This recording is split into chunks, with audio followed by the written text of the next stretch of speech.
কেমন আছো তোমরা সবাই? আশা করছি যে যেখান থেকে দেখছো সবাই খুব ভালো আছো, আমিও কিন্তু বেশ আছি। তো দেখো আজকে আমি চলে আসলাম আরও একটি রেসিপি নিয়ে। তো সেটা হলো পোলাও। ফার্স্টেই দেখো আমি এখানে নুনিয়া চাল ফার্স্টেই আমি 2.5 কৌটো নিয়ে নিয়েছি।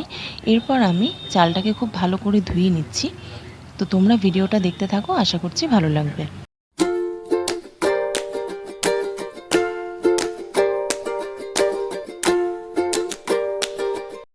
চালটা প্রায় ঘন্টাখানিক ভিজিয়ে রাখার পর দেখো জলটা আমি ফেলে দিচ্ছি।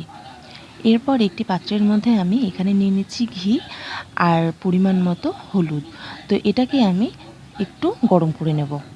এই প্রসেসটা করার যেটা মেন কারণ সেটা হলো এটা এইভাবে করলে তাহলে পোলাওয়ের কালারটা খুব ভালো আসে, যার জন্য এটা দেখো একটু গরম করে নিচ্ছি।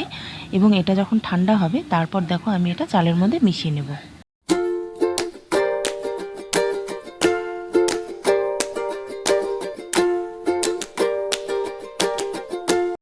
এবার চলো চালটাকে আমি মাখিয়ে নিই। তো দেখো ঘি আর হলুদের যে মিশ্রণটা সেটা দেখো আমি দিয়ে দিলাম। এরপর দিয়ে দিচ্ছি এখানে পরিমাণ মতো নুন আর দিয়ে দিচ্ছি আমি পরিমাণ মতো চিনি।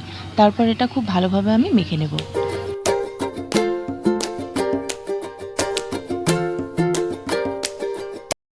পোলাওটা যাতে একটু মিষ্টি একটু ঝাল হয়, যার জন্য আমি দিয়ে দিচ্ছি এখানে কিছু লঙ্কা কুচি আর দিয়ে দিচ্ছি এখানে গোলমরিচের গুঁড়ো।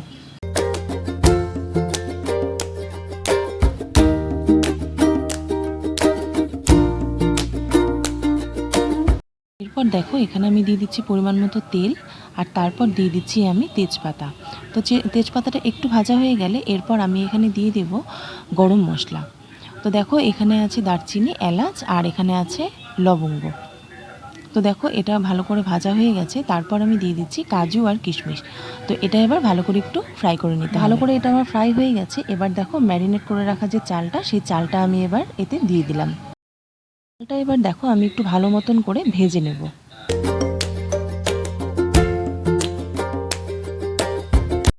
চালটা দেখো খুব ভালো করে ফ্রাই করা হয়ে গেছে। এবার এই পোলাওয়ের যে মেন ব্যাপার সেটা হলো পরিমাণ মতন জলটা যদি না দেওয়া হয় তাহলে কিন্তু এটা ভালো হবে না। তো দেখো আমি 2.5 কৌটো চাল নিয়েছিলাম, ঠিক তার ডবল 5 কৌটো আমি এখানে জল নিয়ে জলটাকে গরম করে নিয়েছি। তো এবার দেখো আমি জলটা এখানে দিয়ে দিচ্ছি।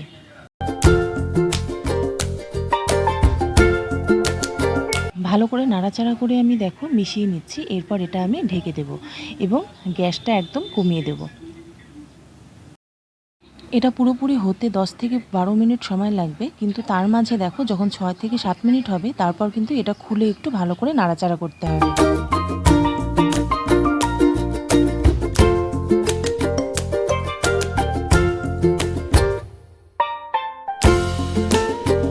12 মিনিট পর দেখো আমি ঢাকনাটা খুললাম এবং দেখো এতে একটু জল জল দেখা যাচ্ছে। তো এই পোলাওটা কিন্তু আমার পুরোপুরি রেডি। এবার আমি গ্যাসটা বন্ধ করে দেব। একটু জল জল অবস্থাতে এটাকে বন্ধ করতে হবে। তারপর দেখো এটা আমি কিছুক্ষণের জন্য আবার ঢেকে রাখছি, তাহলে পুরো একদম ঝরঝরে হয়ে যাবে।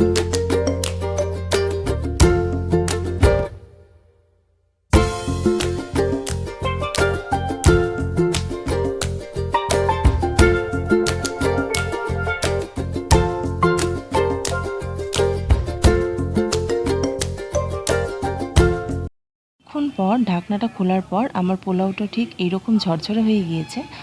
তো চলো আজকের মতো ভিডিওটা আমি এখানে এন্ড করছি। তোমরা খুব ভালো থেকো, সুস্থ থেকো এবং আমার চ্যানেলটি যদি ভালো লেগে থাকে অবশ্যই সাবস্ক্রাইব করে দিও। আজকের মতো চলো টাটা।